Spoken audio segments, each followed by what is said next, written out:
ನಮಸ್ಕಾರ ವೀಕ್ಷಕರೇ, ನಾನು ನಿಮ್ಮ ಪಂಡಿತ್ ಸಾಯಿ ಸ್ವರೂಪ್ ದೀಕ್ಷಿತ್. ಆಗಸ್ಟ್ ತಿಂಗಳಲ್ಲಿ ಧನು ರಾಶಿಯ ಮಾಸ ಭವಿಷ್ಯ ಹೇಗಿದೆ ಅಂತ ನೋಡೋಣ.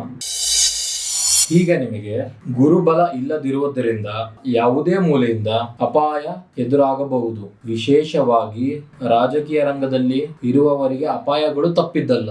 ಆರೋಪಣೆ, ದೂಷಣೆ, ಅಪಮಾನ, ಅಧಿಕಾರ ತ್ಯಾಗ ಇದೆಲ್ಲವೂ ಕೂಡ ಇದೆ. ಯಾವುದೇ ಅಪಘಾತ ಎದುರಾದರೂ ವಿಧಿಲಿಖಿತ ಎಂದು ಹೆಚ್ಚು ವಿರೋಧಿಸದೆ ವಿಧಿಗೆ ತಲೆಬಾಗಿ ಇದು ನಿಮಗೆ ಮುಂದೆ ಶುಭ ಯೋಗವನ್ನು ತಂದುಕೊಡುತ್ತದೆ. ರಾಜಕೀಯ ರಂಗದವರಲ್ಲದೆ ಸಾಮಾನ್ಯರಿಗೂ ಕೌಟುಂಬಿಕವಾಗಿ ಅಪವಾದ, ಕಿರಿಕಿರಿ ತಪ್ಪಿದ್ದಲ್ಲ. ನೀವು ಮಾಡದೇ ಇರುವ ತಪ್ಪಿಗೂ ಬೆಲೆ ತರಬೇಕಾಗುತ್ತದೆ. 23ರವರೆಗೆ ಬುಧ ಶುಕ್ರ ಭಾಗ್ಯಸ್ಥಾನದಲ್ಲಿದ್ದು ನಿಮಗೆ ಶ್ರೇಯಸ್ಸು, ಯಶಸ್ಸು ಕೊಡುತ್ತಾರೆ. ಕೇತು 10ನೇ ಮನೆಯಲ್ಲಿ ಇರುವುದರಿಂದ ವೃತ್ತಿಯಲ್ಲಿ ಬದಲಾವಣೆ ಸಾಧ್ಯವಾಗುವುದಿಲ್ಲ. ನೀವೇ ಬಯಸಿದರೂ ವೃತ್ತಿಯಲ್ಲಿ ಬದಲಾವಣೆ ಕಷ್ಟವಾಗುತ್ತದೆ. 4ನೇ ಮನೆಯಲ್ಲಿ ರಾಹು ಇರುವುದರಿಂದ ತಾಯಿಯೊಂದಿಗೆ ವಿರಸವಿರುತ್ತದೆ. 3ನೇ ಮನೆಯ ಶನಿ ನಿಮಗೆ ಒಂದು ಹಣದ ಮೊತ್ತವನ್ನು ಕೊಡಿಸುತ್ತಾನೆ.